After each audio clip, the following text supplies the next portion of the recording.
नमस्कार साथियों, स्वागत है आप सभी का हमारे निर्मल क्लासेस करौली यूट्यूब चैनल पर। दोस्तों, मैं आपको इस वीडियो के डिस्क्रिप्शन में एक लिंक दे रहा हूं निर्मल क्लासेस करौली टेलीग्राम की। उस टेलीग्राम पर आपको प्रतिदिन इस तरीके की, जो आपको अब थंबनेल में दिखाई दे रही हैं, इस तरीके के आपको डेली फैक्ट देखने को मिलेंगे परीक्षा से संबंधित, और इनमें से प्रश्न 101% पूछा जाता है।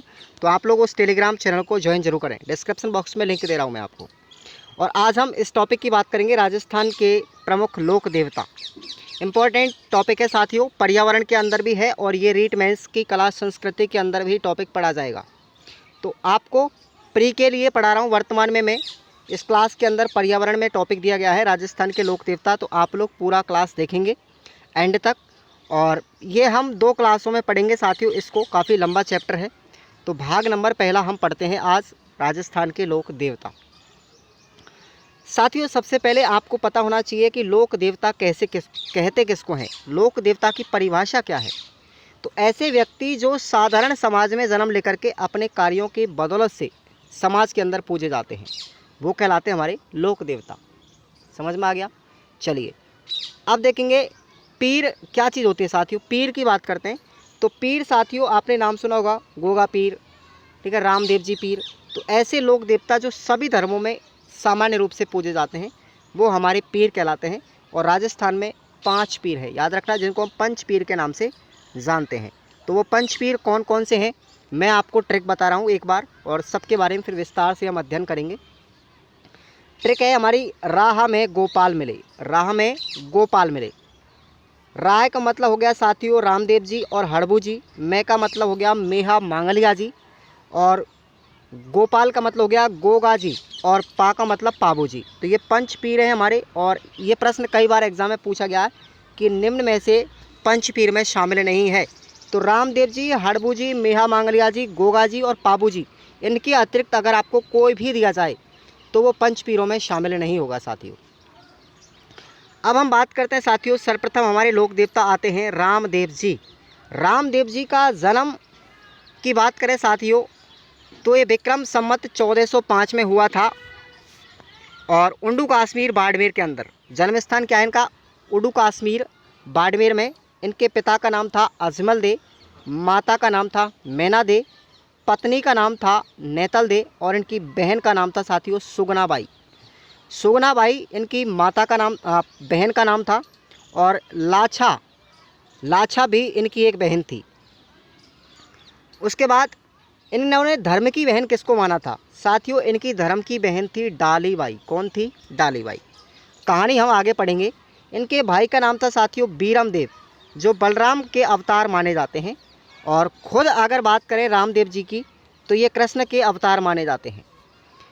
रामदेव जी के गुरु का नाम कई बार पूछा गया एग्जाम में। इनके गुरु का नाम था बालीनाथ, और इस बालीनाथ की गुफाएं साथियों मशहूरिया की पहाड़ी जोधपुर में।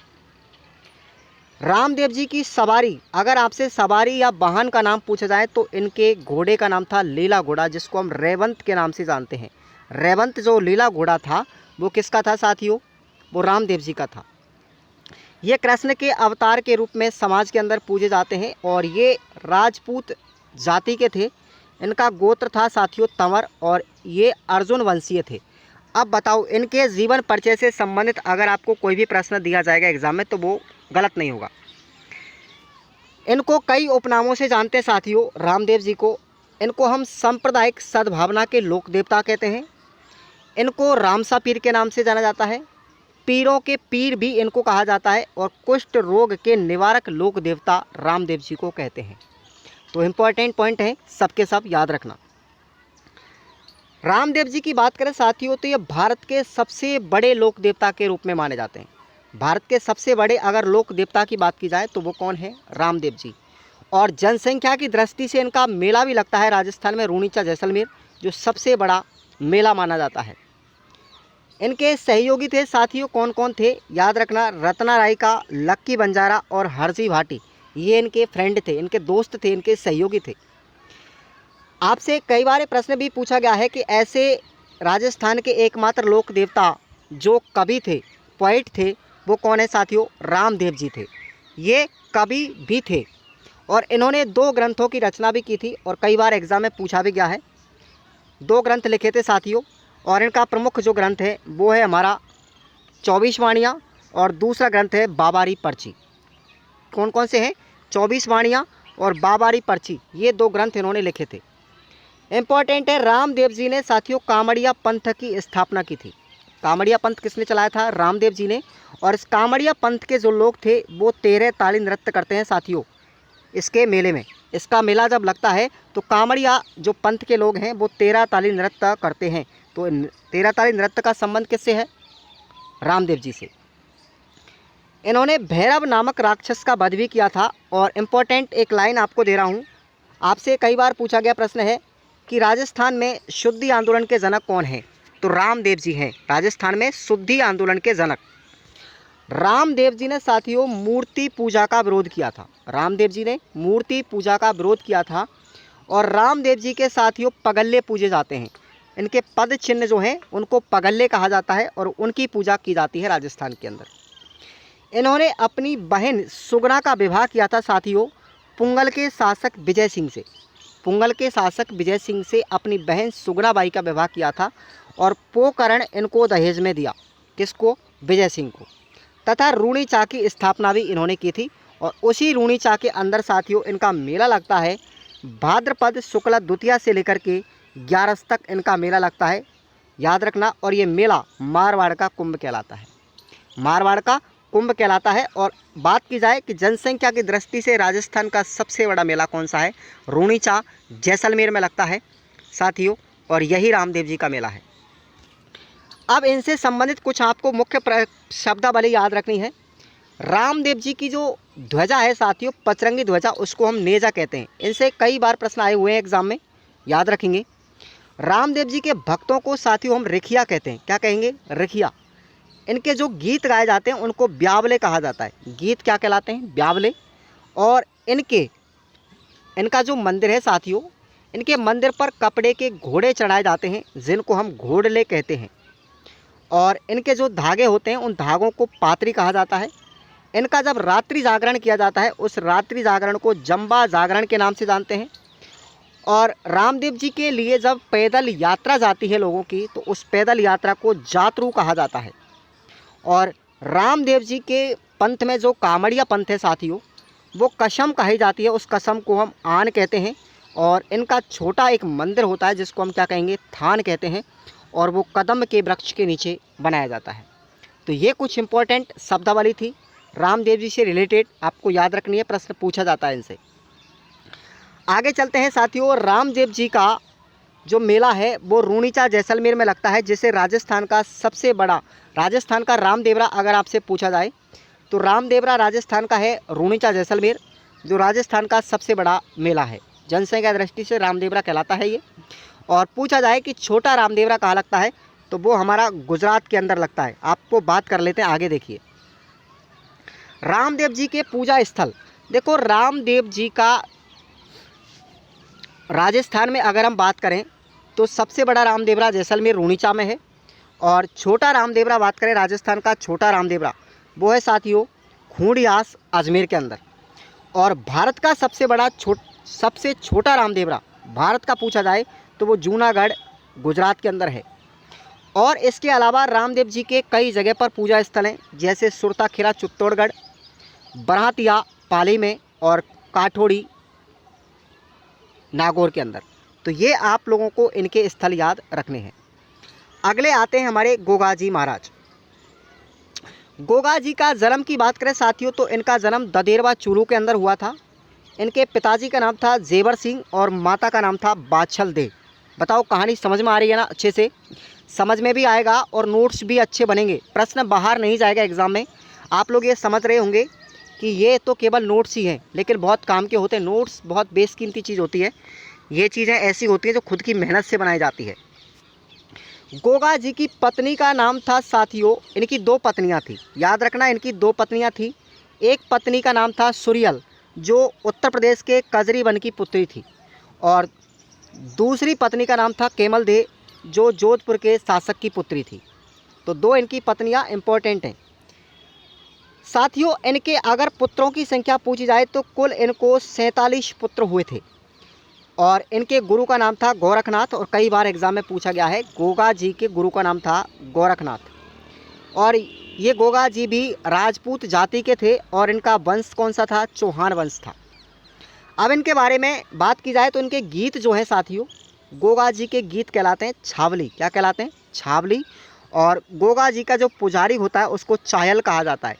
छोटे छोटे प्रश्न बनते हैं एग्ज़ाम में, यहीं से प्रश्न उठता है ज़्यादातर, इसलिए गलती नहीं करें, अच्छे से पढ़ के जाएं, 2-4 बार रिवीजन करें इस टॉपिक का। एक प्रश्न 101% हर एग्ज़ाम में मिलता है, जिस एग्ज़ाम के सिलेबस में ये टॉपिक दिया जाता है।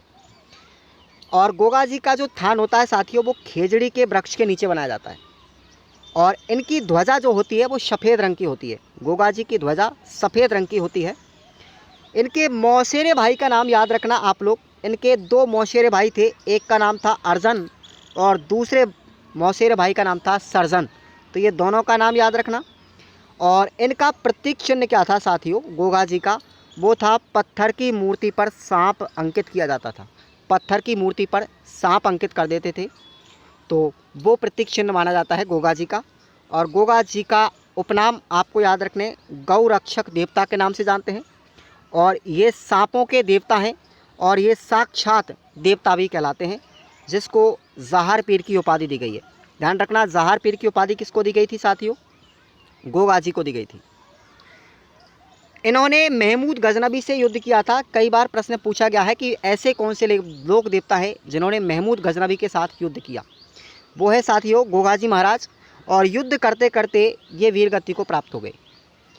गोगा जी का जन्म जो ददेरवा चूरू में हुआ था साथियों, वो गोरखनाथ के द्वारा दिए गए गोगल फल के कारण, गोगल फल के कारण हुआ था। इनकी माता ने गोगल फल खाया था, और उसके कारण गोगा जी का जन्म हुआ। उस आशीर्वाद की वजह से गोगा जी ने सांपों के देवता तक्षक से भी युद्ध किया था। सांपों के देवता कौन हैं? वो है तक्षक नाग। उनसे भी क्या किया था? युद्ध किया था, और तक्षक नाग को पराजित किया। और इनकी जो साथियों, इनका जब महमूद गजनबी से युद्ध हुआ था तो उस समय इनके शरीर के 2 टुकड़े हो गए थे। एक जगह पर जहां इनका शीश गिरा था, सिर गिरा था, उसको बोलते हैं सिरसमेड़ी, और वो सिरसमेड़ी कहाँ पर है? ददेरवा चूरू के अंदर। और जहां इनका धड़ गिरा था वहां उसको धुरमेड़ी के नाम से जानते हैं, और ये धुरमेड़ी कहाँ पर है? हनुमानगढ़ के अंदर। और ये दोनों प्रश्न 2-3 बार एग्जाम में पूछे जा सकें। सिरसमेड़ी ददेरवा चूरू में, और धुरमेड़ी है हनुमानगढ़ में। गोगा जी तथा महमूद गजनबी के मध्य में जो युद्ध हुआ था उसका वर्णन किया है साथियों कवि मेह के द्वारा। किस में किया गया है? रावसाल ग्रंथ के अंदर। रावसाल ग्रंथ जो है उसमें कवि मेह के द्वारा महमूद गजनबी और गोगा जी के मध्य जो युद्ध हुआ था उसका वर्णन किया गया था। गोगा जी के मंदिर में, गोगा जी का जो मंदिर होता है साथियों, उस मंदिर पर बिस्मिल्लाह अंकित है। ये भी कई बार प्रश्न पूछा गया है एसटीसी में, रीट में। और ये बिस्मिल्लाह जो शब्द है साथियों अरबी भाषा में लिखा हुआ है, और इसका हिंदी में अर्थ है शुभ होना, यानी कि बहुत शुभ संकेत माना जाता है, शुभ माना जाता है बिस्मिल्लाह लिखा हुआ। गोगा जी के मंदिर का निर्माण अगर पूछा जाए किसने करवाया था साथियों? फिरोज शाह तुगलक ने करवाया था। सबसे पहले गोगा जी का जो मंदिर बनवाया था वो फिरोज शाह तुगलक ने बनवाया था। और इस मंदिर का आधुनिक निर्माण किसने करवाया था? बीकानेर के शासक गंगा सिंह ने करवाया था। गोगा जी की ओल्डी कई बार एग्जाम में पूछा गया है। गोगा जी की ओल्डी कहाँ पर साथियों? सांचौर के अंदर है, जालौर ज़िले में, और जिसका निर्माण करवाया था राजाराम कुम्हार के द्वारा, राजाराम प्रजापत के द्वारा। और ओल्डी कहते हैं कच्चा मंदिर, तो यानी कि जो गोगा जी की ओल्डी है वो सांचौर जालौर के अंदर बनवाई थी राजाराम कुम्हार ने।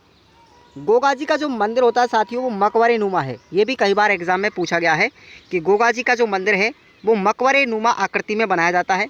गोगा जी के घोड़े का नाम आपसे अगर पूछा जाए तो उनके घोड़े का नाम था गोगा बप्पा। क्या नाम था? गोगा बप्पा। और राजस्थान से बाहर, देखो राजस्थान से बाहर अगर गोगा जी की मान्यता है तो वो हरियाणा, पंजाब तथा हिमाचल प्रदेश, अदर राज्यों में भी गोगा जी को पूजा जाता है। अदर राज्यों में भी गोगा जी की पूजा की जाती है। गोगा जी का मेला अगर पूछा जाए साथियों तो वो गोगा नवमी को लगता है। और गोगा नवमी कब आती है? भाद्रपद कृष्ण नवमी को गोगा जी का मेला लगता है। और गोगा जी का जो प्रमुख वाद्य यंत्र था साथियों वो था डेरू। ये भी कई बार एग्जाम में पूछा गया है। गोगा जी का प्रमुख वाद्य यंत्र डेरू है जो आम की लकड़ी से बनता है। रेबारी जाति के लोग इनको गोगाजी महाराज कहते हैं। रेबारी जाति के लोग इनको गोगाजी महाराज कहते हैं। और इसके मंदिर में साथियों गोगाजी का जो मंदिर था उस मंदिर में दो धर्मों के लोग पूजा करते हैं। एक तो करता है हिंदू और एक करता है मुसलमान। इनके मंदिर में 11 माह तक तो मुसलमान पूजा करता है। जो मुसलमान है कयाम खानी कहलाता है। और 1 महीने तक हिंदू पूजा करता है जो मेघवाल कहलाता है।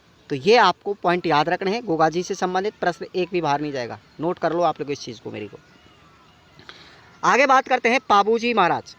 तो पाबूजी का जन्म हुआ था साथियों कोलूमंड फलौदी जोधपुर के अंदर। कोलूमंड फलौदी तहसील में जोधपुर ज़िले में पड़ती है।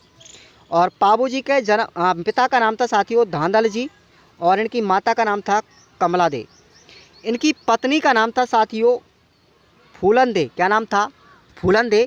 और इनको ये प्यार से बोलते थे सुप्यार दे। इन्होंने उपनाम रखा था सुप्यार दे इसका। और ये फूलन दे जो थी अमरकोट पाकिस्तान के राजा सूरजमल सोढ़ा की पुत्री थी। समझ में आ गया? अमरकोट पाकिस्तान में है और ये पाकिस्तान अमरकोट के राजा सूरजमल लोढ़ा की पुत्री थी। कौन? फूलन दे या सुप्यार दे, पाबूजी की पत्नी। पाबूजी का मेला लगता है साथियों याद रखना चैत्र अमावस्या को। और इनकी जो घोड़ी थी इनका वाहन क्या है? केशर कालमी घोड़ी। इनकी घोड़ी थी जिसका नाम था केशर कालमी। और ये लक्ष्मण के अवतार के रूप में समाज में पूजे जाते हैं। और आपको याद रखना है पाबूजी के फ्रेंड कौन कौन थे, सहयोगी कौन कौन थे? एक हरमल, डामा और चांदा, ये 3 व्यक्ति इनके सहयोगी थे। अब पाबूजी के उपनाम आपको याद रखने साथियों। और कई बार एग्जाम में पूछा भी गया है कि हाड़ फाड़ के लोक देवता कौन है? हाड़ फाड़ के देवता के रूप में पाबूजी को जानते हैं।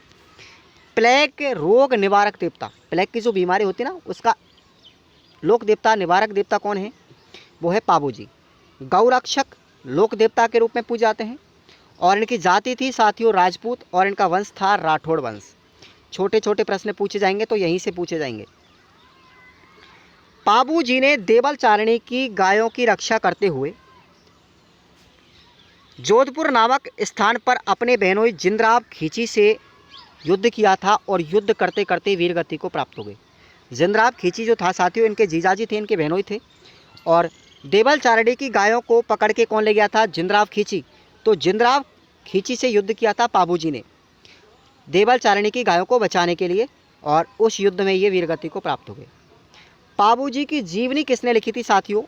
याद रखना पाबूजी की जीवनी लिखी थी आसिया मोरजी ने। किसने लिखी थी? आसिया मोरजी ने लिखी थी। और किस ग्रंथ में लिखी थी? पाबू प्रकाश ग्रंथ के अंदर। ये इंपॉर्टेंट सवाल है, कई बार एग्जाम में आया हुआ है कि पाबू प्रकाश ग्रंथ की रचना किसने की थी? आसिया मोरजी ने की थी। और इसमें पाबूजी की जीवनी का वर्णन मिलता है। पाबूजी जो है साथियों वो थोरी जाति के आराध्य देवता है। कौन सी जाति? थोरी जाति। सभी लोक देवताओं में पाबूजी की फड़ लोकप्रिय है। देख ध्यान रखना पाबूजी की फड़ सबसे ज़्यादा लोकप्रिय मानी जाती है। राजस्थान के लोक देवता जिनमें सबसे ज़्यादा लोकप्रिय फड़ किसकी है? पाबूजी की फड़ है। और पाबूजी की फड़ का वाचन करते समय रावण हत्ता वाद्य यंत्र का उपयोग किया जाता है। किसका? रावण हत्ता वाद्य यंत्र का उपयोग किया जाता है, याद रखना। और पाबूजी जो है साथियों वो ऊँटों के देवता कहलाते हैं, ऊँट रक्षक देवता कहलाते हैं। और ऊँट पालने वाली जो रेवारी या राई का जाति है वो जाति पाबूजी को अपना आराध्य देवता मानती है। सर्रा नामक रोग के कारण, अब देखो क्यों मानती है? क्योंकि ऊँट में एक बीमारी फैलती है सर्रा।